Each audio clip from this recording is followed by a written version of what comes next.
Bueno, hola a todos. Estamos reunidos nuevamente con Lucas Ferrero, doctor en Economía y director del Departamento de Economía de la Facultad de Ciencias Económicas de la Universidad Nacional del Nordeste. Lo hemos invitado para que nos cuente los resultados de la investigación académica en la que participó recientemente y que trata sobre las restricciones y estrategias para el desarrollo regional. Queremos aclarar que Lucas comenzó a dar esta presentación en una reunión que tuvimos el día 30 de junio, pero bueno, por un problema técnico no fue posible completar la presentación, por lo cual te agradecemos, Lucas, que hayas aceptado brindarnos tu tiempo nuevamente para compartir este interesante tema con todos los profesionales que siguen nuestro canal y con todos aquellos quienes estén interesados en conocer el trabajo de los economistas profesionales de nuestro medio. Así que bueno, sin más que agregar, te escuchamos cuando quieras. Bueno, muchas gracias, Damián. La verdad que fue una pena porque quedé hablando bastante tiempo solo en la otra oportunidad y no me di cuenta, así que, pero bueno, esperemos que poder terminar ahora. Perfecto. Una cosita más, como menciona Janina en el chat, los que estén en la reunión y quieran hacer preguntas lo pueden hacer por el chat y también nos pueden pedir por ahí el uso de la palabra si quieren hacer una pregunta a viva voz. Así que, Lucas, cuando quieras. Bueno. ¿Está compartido? Está de a poco, se está abriendo. Ahora sí vemos tu pantalla. Bueno.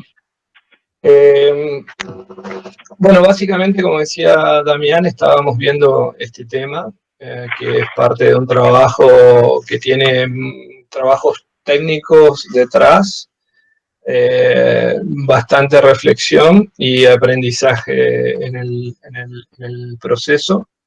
Y bueno, básicamente tiene el libro, la mayor parte se puede acceder. Estoy un poco involucrado también en otras agendas, por eso están faltando ahí cerrar algunos capítulos, pero diría que está todo ya cerrado. Tengo que cerrarlo de todas maneras. Entonces, vamos a ir, la primera parte, me interrumpen cualquier cosita, por favor, y la primera parte vamos a ir un poquito más rápido, dado que no mucho más rápido, porque el problema va a ser que voy a perder el hilo y va a quedar descolgado, pues sobre todo para los que no estuvieron en aquella oportunidad. Entonces, básicamente, como se ve también en la estructura del libro, la idea es darle un poco de entidad, digamos, a la parte de mejorar nuestra comprensión acerca, en términos de las restricciones y de las dinámicas que el sistema regional impone. Porque, digamos, muchas veces he experimentado de más cerca o de más lejos que existen como grandes ideas y objetivos e iniciativas y finalmente esas iniciativas se chocan con una realidad que las hunde, digamos, ¿no? Y las frustra. Entonces, esto va no solo desde el punto de vista de un objetivo de estrategia de desarrollo, por ejemplo, que encuentra un problema en el territorio, es decir, en lo que yo quiero desarrollar un eslabón determinado, un tipo de industria determinado o cualquiera sea el objetivo, y la realidad económica, las inercias, digamos, las restricciones para esa dinámica, dado el contexto regional, son muy fuertes en algunos casos, pero también en otros casos el proceso de consistencia entre lo que yo digo que quiero hacer y lo que finalmente hago, más allá del mapeo después a resultados sobre la influencia que puedo llegar a tener, nunca llegamos a esa etapa porque me frustran el proceso de construcción, digamos, de consistencias entre objetivos y acciones, digamos así. Entonces es un tema muy delicado que tiene muchos componentes, y eso lo sintetizo, digamos, en este sentido con esta noción de régimen regional, que tiene distintos componentes.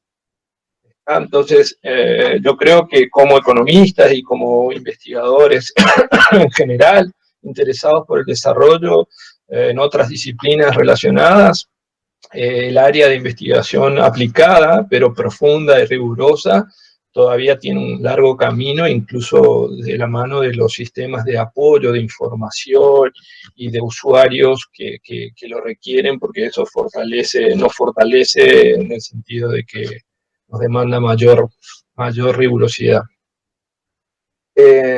Entonces, pues, en una segunda parte del libro, digamos,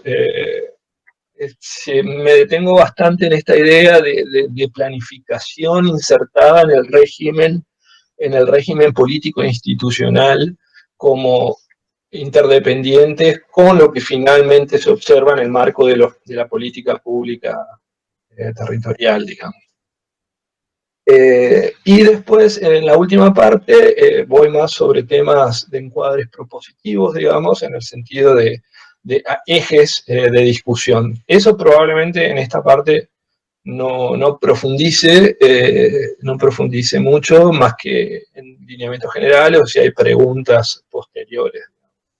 Por distintas razones. Primero, pues son temas muy complicados en el sentido de riesgosos para una discusión adecuada. No quiero que se tomen como ideas salvadoras, ni mucho menos. De hecho, son un complejo de áreas de trabajo que sobre todo tienen que tener una permanencia en el tiempo y una profundización, tanto de las políticas como las capacidades de los hacedores de política en el territorio y de los beneficiarios, o sea, está restringido por las condiciones materiales que existen en el territorio. Entonces, básicamente tenemos qué aspectos componen esta idea de régimen regional.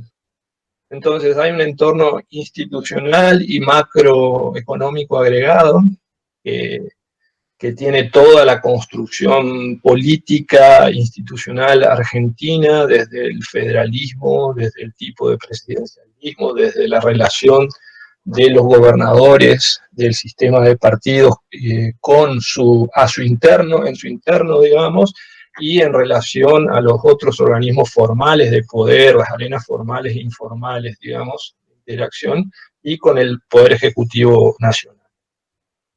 Los representantes, etc. Es decir, hay un área formal y un área informal, ¿está? Que es muy importante entenderla para entender algunas características de estas frustraciones que comentaba antes.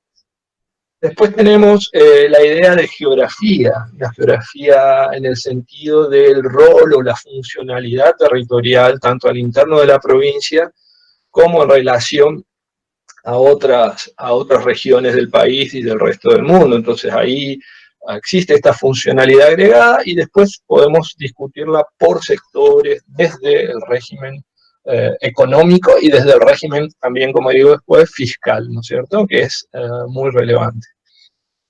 Después el entorno macroeconómico, que tienen connotaciones específicas, voy a tratar de ilustrar.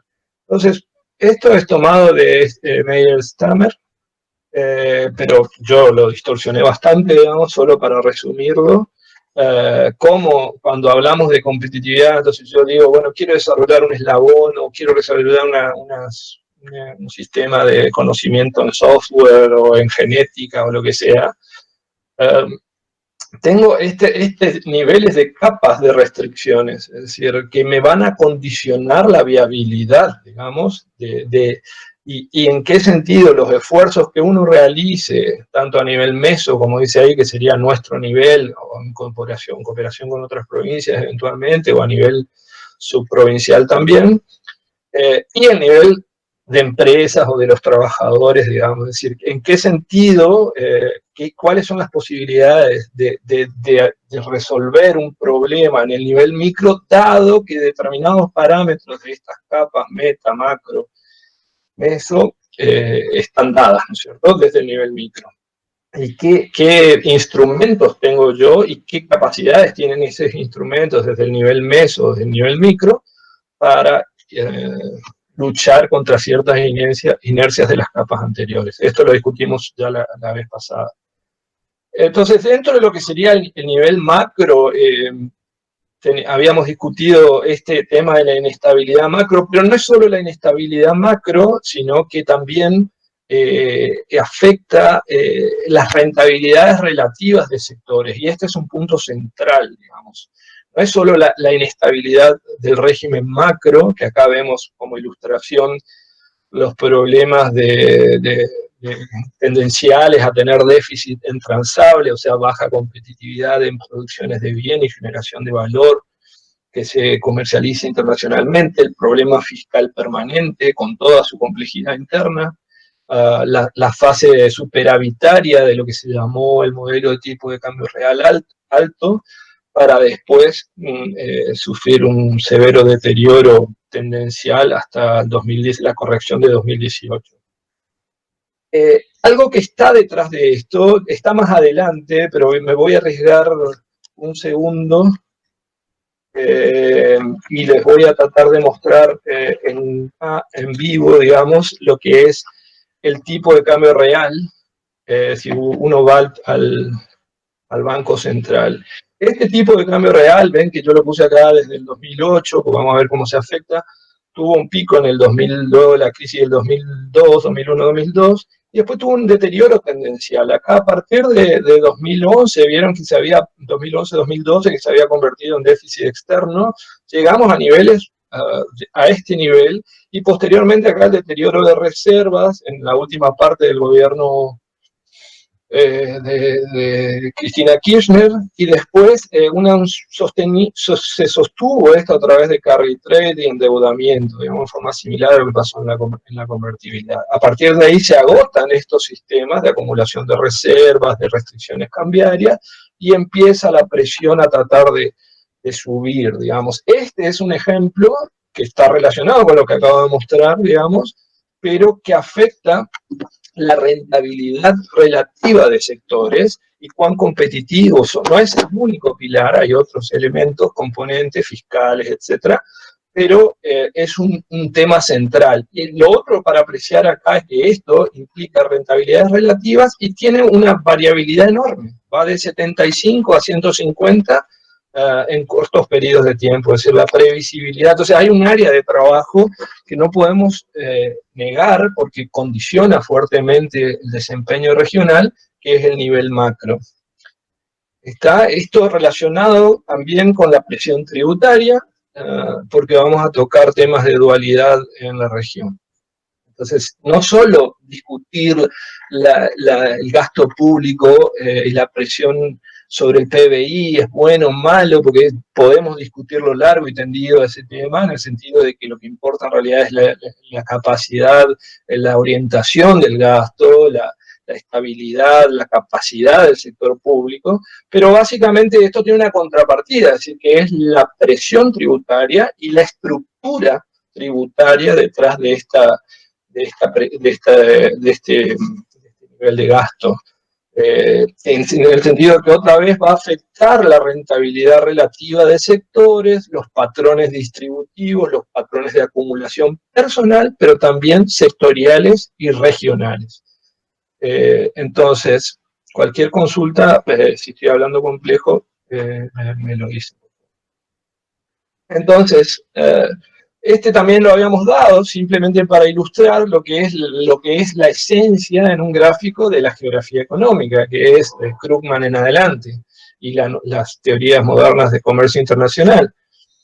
Es que en determinados eslabones, en determinadas cadenas, digamos, la configuración tiende a aglomerar porque busca economías de aglomeración. No voy a profundizar sobre eso, pero entonces el rol periférico nos toca de cerca. Es decir, que en determinadas cadenas tiende a ser extractivo, es decir, va, sale primario, se inserta en cadenas globales de valor, derrama poco, no se producen endógenamente cambios tecnológicos, se emplea poco porque tienen que ser muy competitivas las cadenas globales, entonces aparece una funcionalidad en conflicto también con eventuales estrategias de desarrollo. Y esa presión, digamos, también es fuerte y no es algo que se pueda cambiar con declamaciones tan fáciles. ¿Está? Entonces, dentro de la geografía aparece esta idea de funcionalidad territorial y de la noción de costos de transporte, de diferencias de costos, de escalas, etcétera, por segmentos, eslabones, etcétera. También habíamos visto esto, incluso se había detallado qué era el índice de retención. Básicamente, la contrapartida de esta funcionalidad es que tenemos baja capacidad de absorción de la mano de obra productiva, y entonces Corrientes y Chaco, ahora no sé, no creo que se haga el censo este año, esto está hecho en base a censos poblacionales. Básicamente vamos a ver qué nos da, pero no creo que se altere significativamente por otras variables que vamos a ver después. El otro componente, digamos, entonces ahí estábamos el componente de geografía, digamos, y esta es parte de la geografía, es la migración hacia los centros, ¿no es cierto?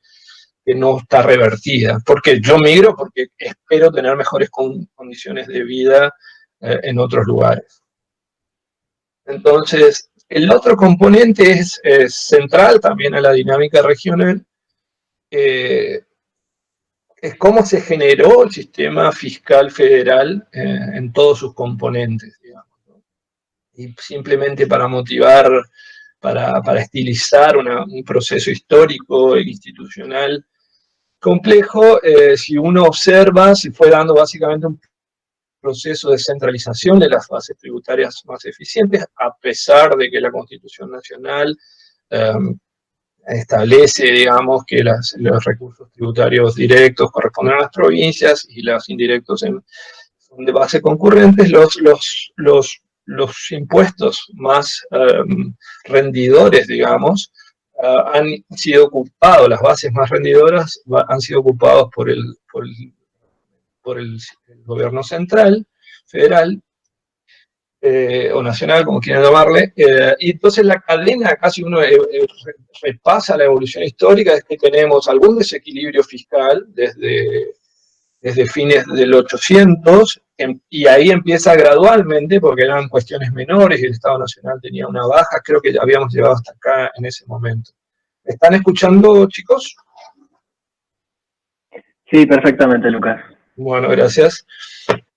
Entonces, aparece un desequilibrio fiscal que va a repetirse en crisis en la década del 10, que se va a repetir con mayor intensidad y ya con un quiebre sustancial, digamos, a partir de la crisis del 30 y la aparición de institutos específicos en 1935, y así sucesivamente. Quiere decir que esto resume algo que podemos también tomarlo como una agenda en sí misma, digamos, que es cómo se produce el sistema fiscal y qué implicancias tiene. Entonces, pero básicamente, entonces aparece el desequilibrio fiscal, la urgencia, la emergencia, la caída de los recursos aduaneros, lo que sea, hace que el Estado Nacional ocupe bases tributarias. Esas bases tributarias después implica que las provincias se quejan porque hay externalidades verticales, horizontales, y porque le están ocupando bases. Entonces dice, bueno, hagamos algún sistema de reparto del producido. Esto tiene profundos efectos en los incentivos y en la eficiencia del sector público y del sistema tributario, y está ampliamente desarrollado en la literatura argentina, desde sobre todo la perspectiva de las provincias centrales, Cava y Buenos Aires, Córdoba también.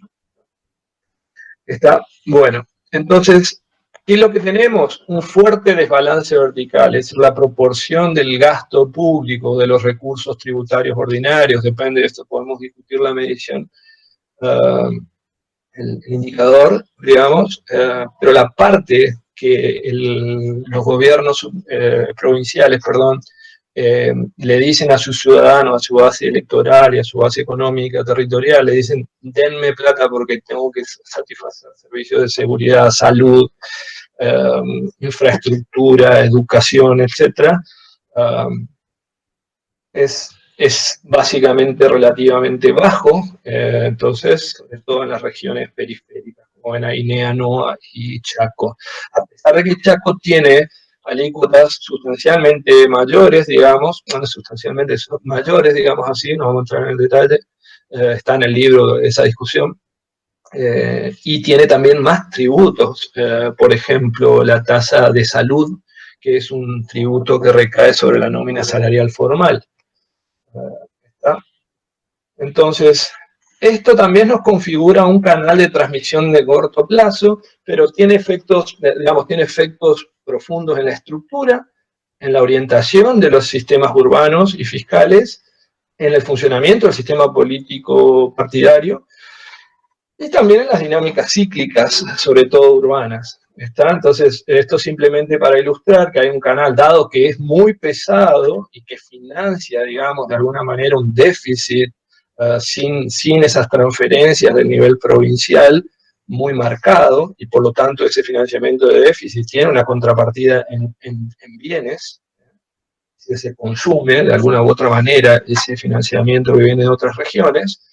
También tiene este canal que viene cuando hay un shock nacional, digamos, sistémico, eso afecta la velocidad de estos recursos. Y eso se traslada en menor poder adquisitivo, sobre todo orientado a comercio, servicios y renta de la propiedad urbana. Entonces, la estructura productiva, en contrapartida, esto es simplemente montos imponibles en ingresos brutos, ven básicamente el crecimiento de servicios, el fuerte componente de comercio, la suba final de la parte agrícola relacionada con los movimientos de precios relativos, sobre todo, y el componente, digamos, de construcción, que realmente en el último periodo ha tenido una contracción realmente muy marcada. Cosas así, digamos, si uno compara esto, ahora vamos a ver en la parte de crédito, no en la parte sectorial, pero tiene implicancias profundas sobre la estructura productiva. Otra implicancia que tiene esto tiene implicancias sobre el funcionamiento de mercados. Uno de ellos es el mercado de trabajo. Habíamos dicho que vemos expulsión. Hay una serie de normativas relacionadas con el mercado de trabajo que tiene los distintos mercados, y el ejemplo este es el mercado de trabajo, es que yo tiendo a tener una referencia nacional sobre determinados marcos regulatorios. WC sería el salario de equilibrio para los que son de economía pura, como una referencia de atracción en el centro, y WP en la periferia, pero resulta que tenemos que adecuarnos a algo intermedio, dado el peso del centro, más tirando hacia el centro. Entonces, ¿qué pasa? Tenemos salarios que en el sector formal que tienden a estar con dinámicas del centro, pero tenemos una estructura productiva muy distinta. Entonces, si vemos ahí, vamos a tratar a traer, este punto nos va a traer, porque tenemos salarios del centro y productividades y estructuras de demanda. Esto no es neutral desde el punto de vista sectorial, ¿no es cierto? Simplemente, no vamos a poder profundizar, pero simplemente para fijar esa idea. Es importante. Ese tema, por ejemplo, en la Unión Europea se discutió muchísimo en los 90 para cómo realizar la integración final. Entonces, tenemos la presión tributaria del centro, porque la mayoría de los impuestos están allá, incluidos los que recaen sobre la nómina salarial, que incluyen tributos, digamos, de seguridad social, obviamente, no son todos los impuestos. Argentina tiene un sistema de seguridad social muy, muy importante, y eso es un agregado, obviamente tiene un costo importante. Entonces, acá tenemos básicamente el porcentaje en redondos, el porcentaje del empleo registrado sobre el total.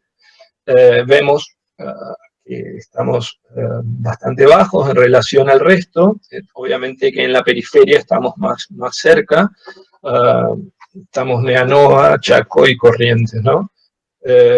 Básicamente, y después lo que se muestra ahí para el tercer trimestre de 2018 es lo que se llama la prima salarial de los formales respecto a los informales. Entonces ven ahí las diferencias sobre el bienestar de los trabajadores en cada uno de estos segmentos. Este es un gráfico, disculpen que está en inglés, pero estuve haciendo otro trabajo. también para mostrar las diferencias, digamos. Ahí lo que se ve también es el porcentaje en gris claro, en la barra, el porcentaje de empleo público sobre el total de encuestados. En realidad no muestro el gráfico porque realmente el gráfico de composición formal es muy aterrador, digamos. Pero, y en negro está sobre el total de las jurisdicciones encuestadas en la EPH, ¿no es cierto? Ven que hay un sesgo muy marcado, eso afecta incluso el nivel de formalidad, porque dentro del sector público hay un componente mayor de empleo formal.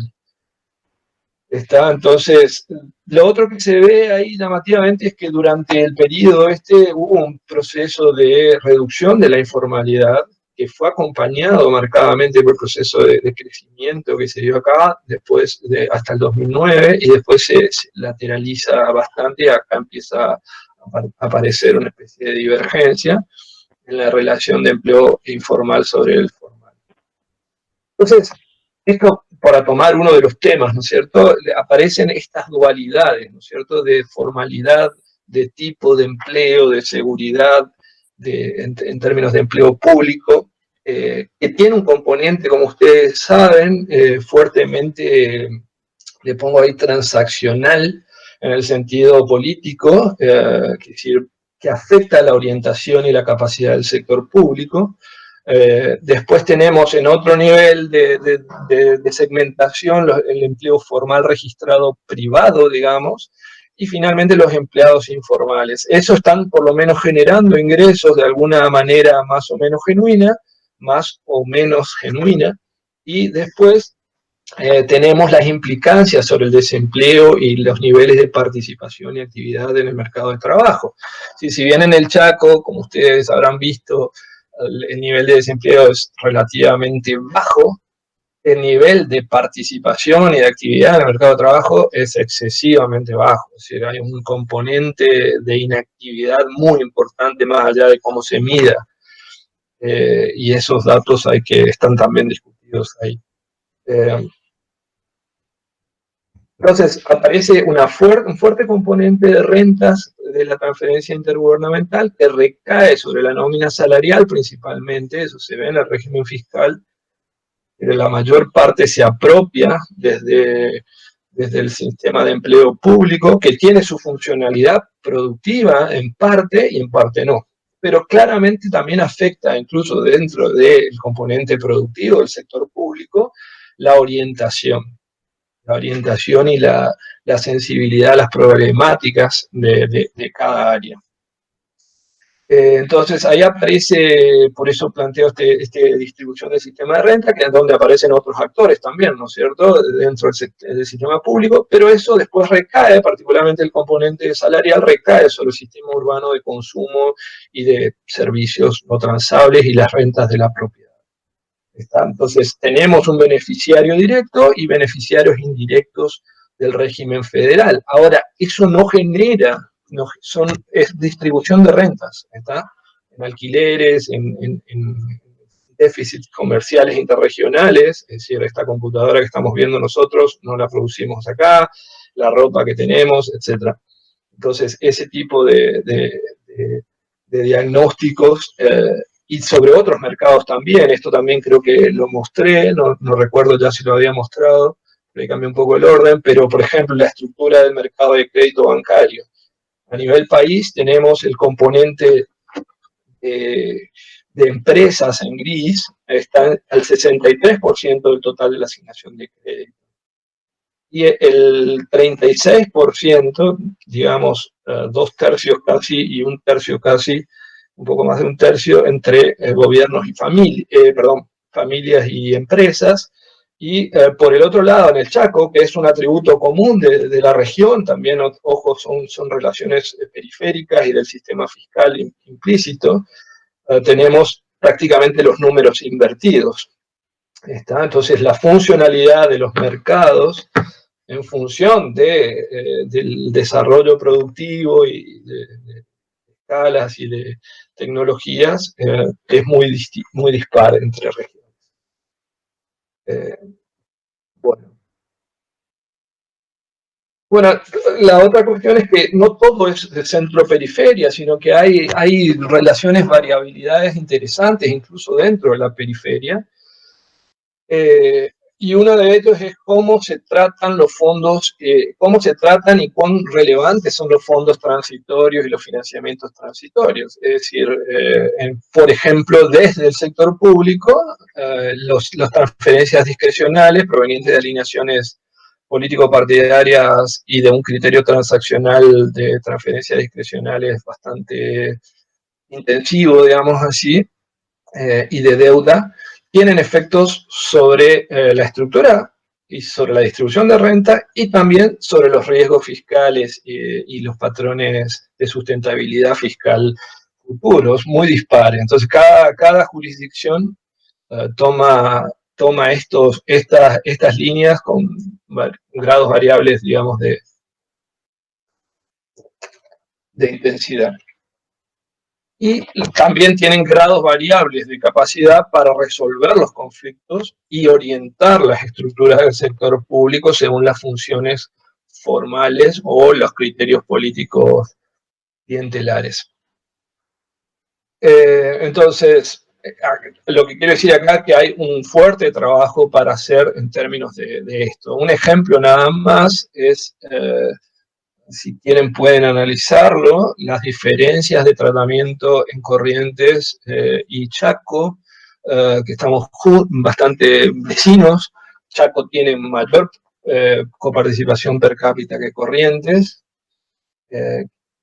Se puede ver distintos determinantes también detrás de esto, pero es interesante este gráfico. A partir del 2012 se crea un fondo fiduciario para el desarrollo rural, creo en el caso de Corrientes, creo que era el nombre así, está bien citado en el libro, la normativa, etc. Y fíjense la divergencia que se produce. Esto es nominal, obviamente. Imaginen la capacidad real. Y entonces ese fondo directamente financia obras, no financia estructuras intermedias. Lo pongo como un ejemplo nada más, no para focalizarnos, pero si que no lo profundizamos, pero es un ejemplo de lo que se observa mucho, que es al no sufrir el costo tributario, el Chaco tiende a desarrollar modelos de medios, le llamo yo, es decir, concentrarse en generar el instituto para el desarrollo de la cultura italiana, no sé, digo algo que no existe para no herir.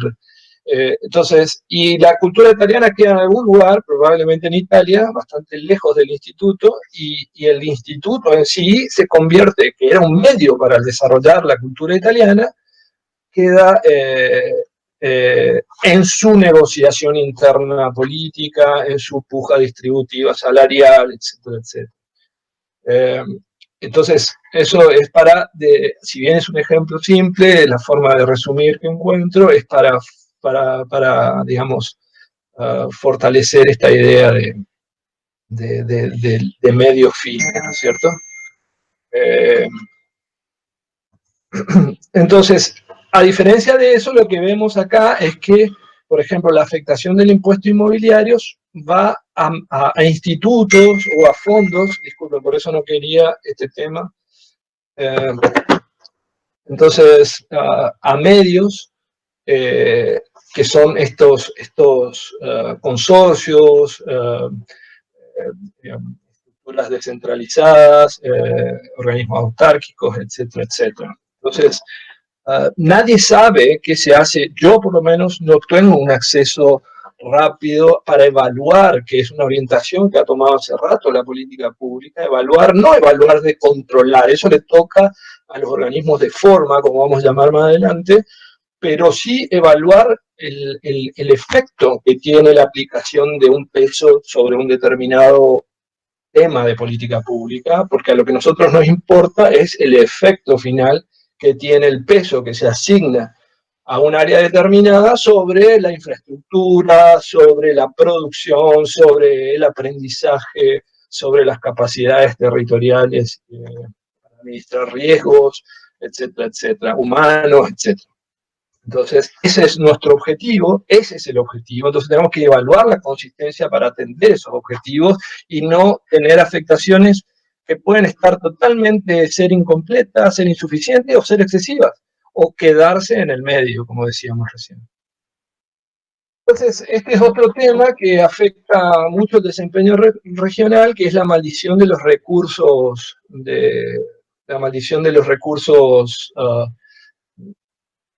con bajo esfuerzo, digamos, en la literatura, tanto de economía, de comercio internacional, como recientemente de política pública. Entonces, entonces lo que tenemos que pensar en forma resumida es que, en principio, si hubiese una descentralización completa, digamos, el desempeño socioeconómico me condiciona las posibilidades de recaudación. Entonces, la política de alguna manera va a ser sensible a los grupos que son productivos porque necesita de ellos para poder recaudar. Una parte va a tomarlo para su sistema de organización político partidario, pero también estatal, y otra parte va a tener que devolver en infraestructura, en calidad de las prestaciones de los servicios de salud, educativo, de administración de riesgos, etcétera, para mejorar de alguna manera el desempeño, pues sabe que esa influencia sobre el desempeño después le va a volver en recursos. Entonces, ese canal se debilita mucho por el nivel de desbalance vertical que vimos antes. Entonces, este régimen, decíamos, tiene estos componentes. Entonces, el político, la orientación del sistema político, fiscal, porque tiene implicancias sobre el sistema político, pero también sobre el desempeño y las rentabilidades relativas sectoriales, como el sistema de geografía económica. ¿Está? Entonces, eso es un poco la parte principal del sistema del régimen. Después algunas ilustraciones tendenciales que son la evolución de la población rural, es decir, la tendencia a la aceleración al deterioro de la participación de la proporción de ruralidad, digamos, la proporción de explotaciones agropecuarias dentro de esta tendencia, digamos, a la inserción en cadenas globales de valor de las partes más productivas, con todo lo que eso implica en términos del territorio, el uso del suelo, la sustentabilidad económica y ambiental, etc. Entonces, esta es la proporción de explotaciones agropecuarias en base al censo de 2018, con todo lo que ocurrió en el medio de cambios tecnológicos y de orientaciones. Vemos que básicamente lo que dice que hay la mitad de explotaciones, además con una estructura tecnológica mucho menos intensiva en mano de obra. Entonces, a partir de ahí empezamos a ver una estructura o la morfología y la funcionalidad del sistema territorial, tanto urbano como rural, y la estructura de nodos urbanos que permiten algún nivel de aglomeración de actividades como para tenerlos en cuenta para una planificación territorial. Bueno, dentro de los sistemas productivos, lo que veo en este capítulo, un poco la evolución de la estructura de productividades, digamos, sectoriales, los tamaños de las explotaciones, en la orientación de la base primaria y la estructura y morfología de las cadenas de valor. ¿Sí? ¿Por qué me importa eso? Porque cuanto más desacoplado estén las cosas dentro del sistema territorial, menor va a ser la integración de valores y las posibilidades de agregar valor. Estas posibilidades de agregar valor y de apropiarse de valor dentro del sistema territorial tiene distintas implicancias sobre el riesgo de los sectores, sobre la vulnerabilidad del territorio, sobre qué patrones tecnológicos se van a adoptar de desarrollo tecnológico, importación directa, adaptación, no, las posibilidades de adaptación y los tipos de empleo de baja capacidad humana, de capital humano, de conocimiento intensivo, que generan no solo tipo de orientación de los servicios complementarios, demanda al menos de los servicios complementarios, sino también ingresos y capacidades de retención de esa gente. Entonces, la densidad de relaciones en el territorio, horizontales y verticales, es un tema importante, tanto dentro de cada nodo urbano como entre nodos y como con el sistema rural. Básicamente, también se recuerda esto, si yo puedo, muchas veces se dice desarrollar la industria, está bien, la industria puede ser un factor importante para fortalecer otros factores, pero no cualquier eslabón, ni solo un eslabón, porque si no me quedo rengo de lo que más genera valor y capacidad de generación de círculos más virtuosos. Esto es el smiley face típico, ya como una forma de resumir esta discusión. Entonces, no solo la densidad, también los tipos de actividades. ¿Está? Entonces, los procesos estandarizados no generan valor. Si uno va, por ejemplo, a la cadena de valor, que es la más armadita, digamos, la que menos agujeros tiene en su cadena, lo que vemos en el eje izquierdo es un índice de concentración, se llama Herfindahl-Hirschman Index, pero es de la familia de los indicadores distributivos. Cuanto más arriba estoy, en el eje vertical, más concentrado está. Es decir, en 1 es monopolio, y en 0 estamos en la competencia perfecta prácticamente, ¿no es cierto? Entonces, más atomizado, más cerca del 0, y más concentrado, más cerca del 100, o del 1, como quieran. Entonces, lo que se quiere ilustrar acá es que se va concentrando la estructura de empresas, y esto también genera vulnerabilidades en la cadena. Entonces, cuando se piensan esas políticas, hay que pensar mecanismos para que este sector de upstream, digamos, no quede tan vulnerable al downstream, ¿está? Es decir, en términos de condiciones de financiamiento, de orientación de calidades, de tipo de transacciones al interno de la cadena. Y después lo que vemos es lo tradicional, es decir, relativa poco valor va quedando, se va filtrando en determinados eslabones, que esto está incompleto, digamos, teñidos y otros procesos más complejos, digamos, que acá aparecen alguna complejidad y por lo tanto alguna posibilidad de generación de valor dentro del proceso industrial. Después lo que vemos es agujeros en la cadena y después un gran mercado de consumo y el sector más favorecido de comercialización. La funcionalidad que hablábamos antes, urbana y del sistema de consumo, etcétera, traducido a un ejemplo de una cadena que más o menos funciona. Entonces creo que voy a tener que acelerar un poquito. Capital humano, ¿no es cierto? Es muy importante y social para ver hacia dónde vamos, cómo se reconocen estos problemas y qué capacidades tenemos. Entonces, si vamos a la evaluación, acá es ilustrativo nada más, pero se tocan distintos temas, esos capítulos están en online. Entonces, si vemos, por ejemplo, el desempeño por debajo de un nivel básico en matemáticas, solo para ilustrar el caso, en el Operativo Nacional Educativo del 2013 y en el Operativo Aprender del 2017, vemos que el Chaco está con las barritas más altas, ¿está? En el sentido negativo. Entonces, desde el sistema formal, ¿no es cierto? Entonces acá podemos discutir bastante estos temas, por qué progreso se hizo, cuál es el rol de la retención, de los sistemas de capacitación, etcétera, pero los dejo al interesado en mirar y estoy a disposición para discutir. Entonces,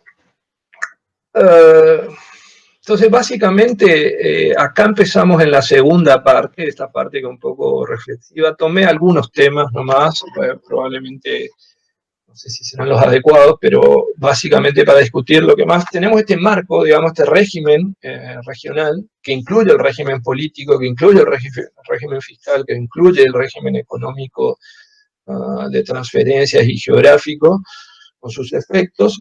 Y a partir de ahí tenemos esta idea de objetivos, digamos, pero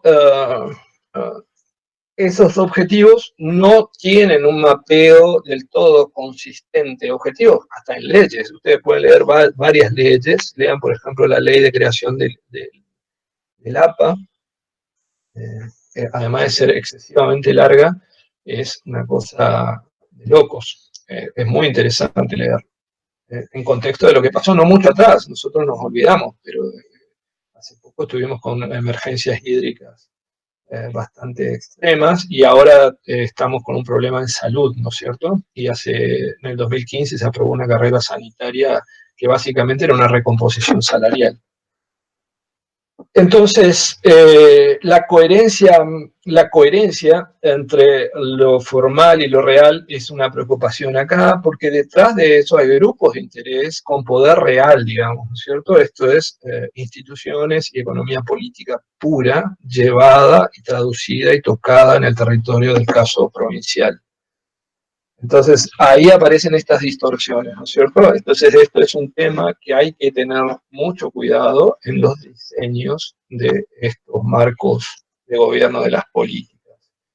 Entonces, como resumen, por el otro lado tenemos nodos de consumo con factores rentísticos aquí, con menores, pero por el sistema de fondo de participación municipal, menores, pero igualmente importantes.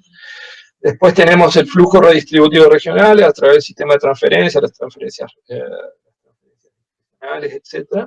Y una contrapartida en salida en la gris, que sería el déficit de la balanza comercial, si se quiere, del Chaco. ¿Está? Y acá aparece este movimiento de soja y base primaria estandarizada inserta en cadenas extraterritoriales. Perdón, Lucas, nos quedan 10 minutos. Sí, estamos. Ya voy bastante bien. Entonces voy a ir cortando para dejar un poco tiempo para alguna pregunta si querés, pero voy a acelerar esto último. Entonces, lo que habría que tener en cuenta, digamos, en términos de ejes para la planificación, cada cosa está bastante desarrollada. La otra que acá aparece, por ejemplo, puedo mencionar, es como ejes de productividad o competitividad, valor, y la sensibilidad del sistema de política, de instituciones de conocimiento y de servicios de apoyo hacia la generación de valor. Entonces acá tenemos las distintas componentes de cada uno de estos que después se desarrollan en cada caso. Lo que quiero, obviamente la restricción del entorno de los accesos y del ambiente macro, etc. Una cosa que le doy particularmente énfasis en una parte que me parece interesante mencionarlo acá, es que muchas veces se entiende a los sistemas de desarrollo territorial o productivo a través de la estructura de financiamiento, que es un componente, o sea, hay posibilidades de meter la pata muy fuerte, ahí un poco se estructura cuál es el rol y cómo se debería abordar estos temas, pero en particular lo que quiero destacar y que se destaca es que el financiamiento tiene que tener una contrapartida de rentabilidad detrás. Entonces, el punto es la rentabilidad y el rol de todas las políticas para mejorar los procesos de articulación, integración territorial y rentabilidad territorial, y el rol específicamente del financiamiento en ese entramado. Pues si yo miro el financiamiento, lo que voy a estar haciendo es generar un problema. Voy a tener que o quebrar una empresa por exceso de endeudamiento o perdonarle, con todo lo que eso implica en términos de incentivos dinámicos y la percepción acerca del costo de ese tipo de políticas. Entonces, esto es un poco lo que resume los márgenes que tengo. Yo no puedo hacer rentable una actividad que no tiene una competitividad, pues no tiene, suponete, en el biodiesel, no tiene alcoholes básicos cercanos, entonces es muy vulnerable a cambios de entorno para la provisión de un aditivo o un insumo básico para la producción que no se produce acá, por ejemplo, o porque los precios relativos no son suficientes, sobre todo si está orientado a una zona extraterritorial con incidencia de costos de transporte, etc. Entonces, hay que identificar los tipos de actividades, dónde están en términos de competitividad, cuáles son las deficiencias de competitividad, y en todo caso, que no siempre van a pasar por el sistema de financiamiento, o al menos solo. Es verdad que el sistema de financiamiento, como lo vimos, está mal orientado en función del desarrollo, más bien sobre el consumo, y sobre la renta de la propiedad, pero es un componente, es uno de los componentes complementarios. Esto ya lo vimos en el esquema anterior. Para todo esto, entonces, a nivel ya hablando del sector público, una de las cuestiones que estamos débiles es en cómo aprender y cómo evaluar qué hacemos con la plata que nos viene de afuera y cómo diseñar mecanismos y políticas que funcionen mejor. Entonces, una parte le doy bastante espacio a un sistema independiente de evaluación. No, como digo acá, el modelo de forma, el Tribunal de Cuentas, que te ve si los procedimientos administrativos estándares y la Contaduría General son observados, pero un tema más intermedio sería lo que llamamos modelo de desempeño, y después otro que sería la capacidad territorial efectiva, es decir, los actores en concreto en el territorio, ¿qué están haciendo? Las agencias de desarrollo, las agencias, los educadores, ¿cuál es la preocupación? ¿Qué incentivos tienen? Realmente están orientados con los objetivos que, a eso me refiero con los sistemas de coherencia, evaluar en forma permanente todos los componentes del proceso de política. Eso no puede estar dentro de un poder ejecutivo, por ejemplo, por decir algo.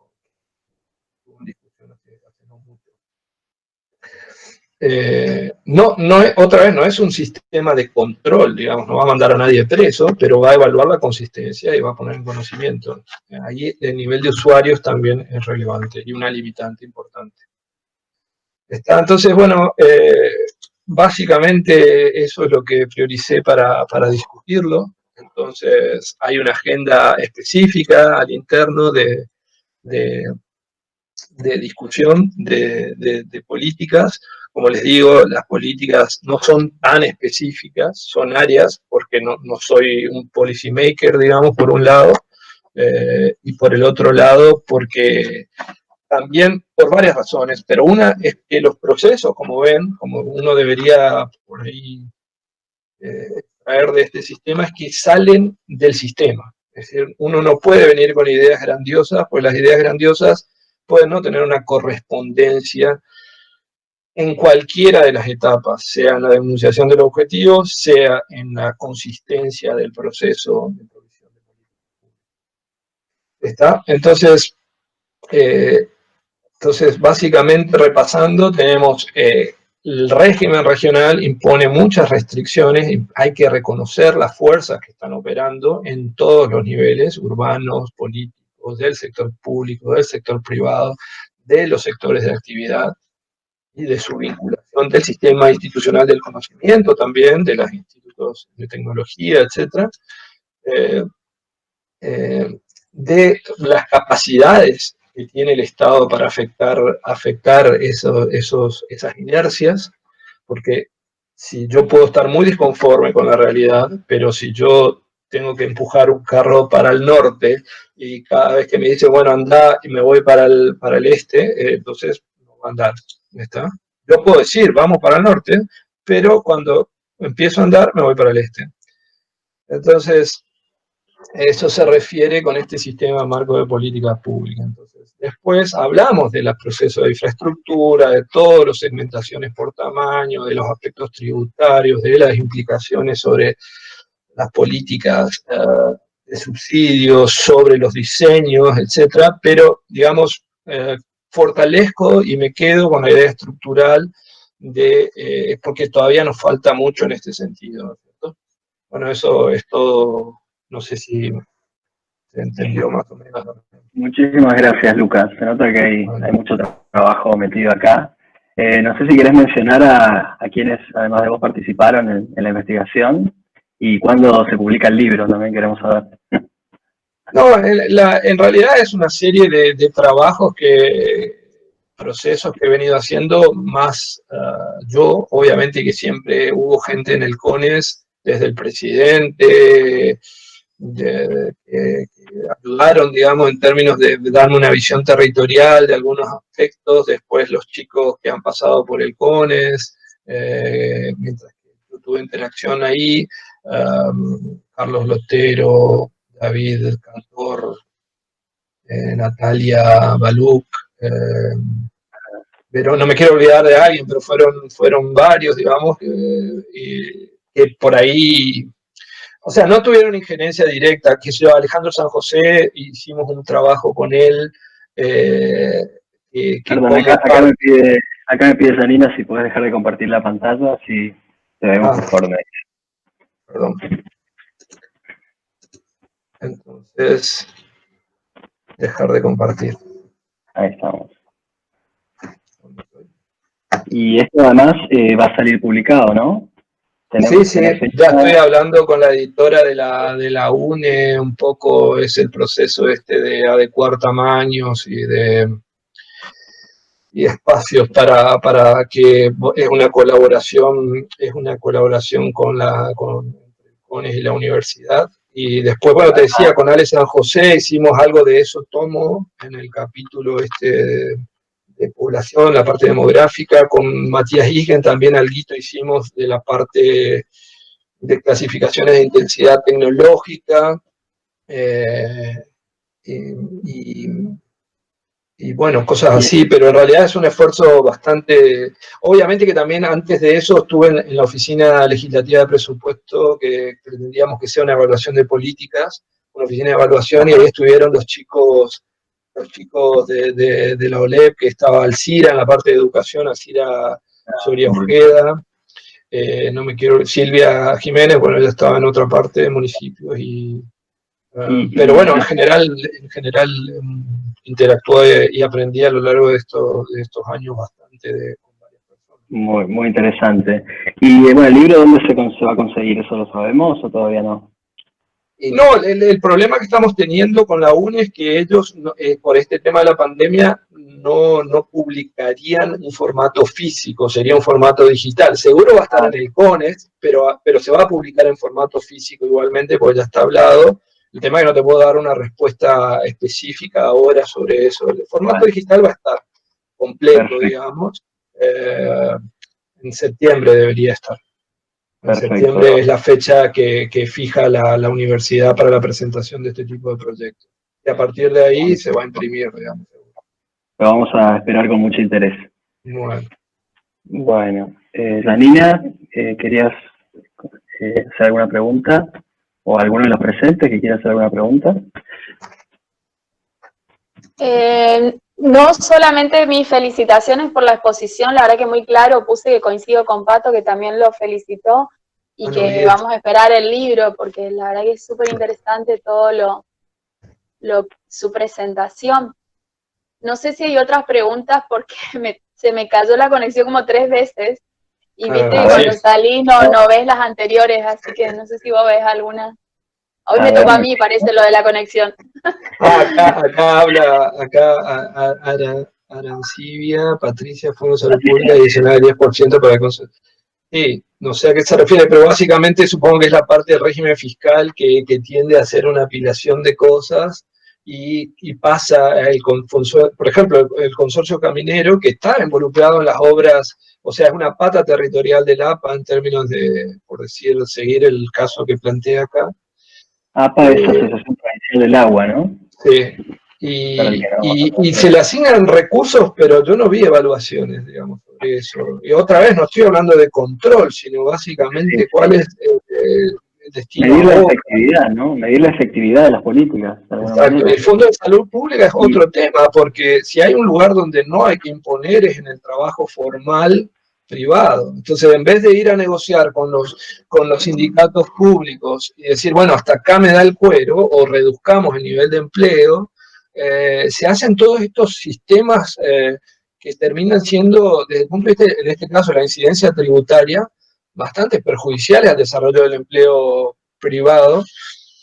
Y por el otro lado, bueno, digamos, cada tema es un área de discusión bastante interesante y complicada, pero que no creo yo tener la verdad revelada, digamos, sobre todos estos temas, pero claramente son temas que desde los técnicos hay mucho que decir y de aprender también, y tratar de corregir cosas, viste, que son realmente... Sí. Si tuviéramos entonces que resumir un poco la idea final que nos queda de tu trabajo, lo que lo que hace falta en la región son modelos de desempeño de políticas. Sí, es un área, hace falta, exactamente, eso es una de las cosas. También hace falta mayor involucramiento con los niveles multinivel, digamos, ¿no? Eso está desarrollado, pero lo que está desarrollado en el libro quizás no tanto en la presentación, pero sí desde el punto de vista, por ejemplo, de lo macro. Es decir, no cualquier entorno macro me es favorable a la región, ¿está? Y no cualquier entorno macro es favorable a los sectores que yo quiero favorecer. Entonces, eso también hay que entenderlo. Entonces, hay que tomar posicionamientos, en ese caso hasta pueden ser comunes, porque yo puedo estar muy peleado con Corrientes o con Santiago o con Salta, pero tenemos agendas comunes en infraestructura, en energía, en políticas de entorno en general, que incluyen temas tributarios. Hay mucho por hacer en eso y son restricciones que individualmente no la vamos a poder modificar. Y que, o sea, al interno hay cosas para hacer al interno con los municipios dentro del nivel provincial, hay cosas que hacer entre provincias vecinas con agendas comunes y hay cosas que hacer directamente con el gobierno nacional. La estabilidad macro tiene que ser un pilar que no la encontramos. O sea, sin estabilidad macro, sin sustentabilidad externa, todo es mucho más difícil porque los horizontes se achican, etc. ¿no? Bueno, eso sería un poco en resumen. Esperemos que con el aporte de este libro se pueda contribuir a mejorar todos esos aspectos. Bueno, no creo tanto, Damián, pero con que alguno reflexione, les sirva para reflexionar de algunos temas, ya me conformo. Bueno, muy bien, muy bien. Bueno, muchas gracias, chicos. Muchas gracias, entonces.